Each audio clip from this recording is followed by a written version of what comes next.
Guys আসসালামু আলাইকুম। আপনারা দেখছেন মুরসালিন খান মোবাইল টিপস। আজকে আপনাদেরকে আমি দেখাবো কিভাবে আপনাদের ইউটিউব চ্যানেলের ভিডিওটি কীভাবে থাম্বনেল অ্যাড করতে হয়। চলুন তাহলে দেরি না করে ভিডিওটি স্টার্ট করি। তো আপনারা ভিডিওটি থাম্বনেল অ্যাড করার জন্য আপনারা ইউটিউব থেকে করতে পারেন অথবা গুগল ক্রোম ব্রাউজার থেকে করতে পারেন। তো আমি করব হোয়াইট স্টুডিও অ্যাপ থেকে। তো আমি হোয়াইট স্টুডিও অ্যাপটি ওপেন করছি।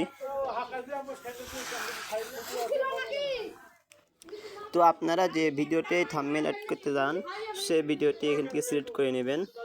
তো আমি এখান থেকে আমার ভিডিওটি সিলেক্ট করে নিচ্ছি। আমি আমার এই ভিডিওটি থাম্বনেল অ্যাড করব। উপরে দেখবেন একটি পেন আইকন আছে, তো আপনারা উপরে পেন আইকনে ক্লিক করবেন।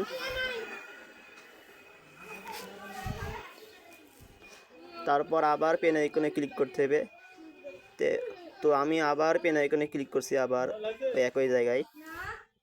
তারপর এখানে লেখা দেখবেন চেঞ্জ নামে আছে। যেহেতু আমার ভিডিওটি থাম্বনেল অ্যাড করে আছে তার জন্য এখানে চেঞ্জ দেখাচ্ছে। আপনাদেরকে এখানে দেখাবে কাস্টম ফাইল। তো আমি এখানে এখানে ক্লিক করছি। তো আমাদের গ্যালারি ওপেন হয়ে যাবে। তো আপনাদের যেটা থাম্বনেল সেটা একটি চুজ করে নেবেন। তো আমার ভিডিওতে আমি এই থাম্বনেলটা অ্যাড করতে যাই। তো এখানে ক্লিক করছি।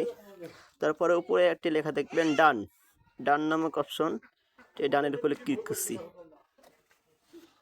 তারপর আবার এখানে লেখা দেখবেন সেভ নামে অপশন, তো সেভের উপর ক্লিক করছি। তো গাইস, খুব অতি সহজে আমাদের ভিডিওতে থাম্বনেল অ্যাড হয়ে গেছে।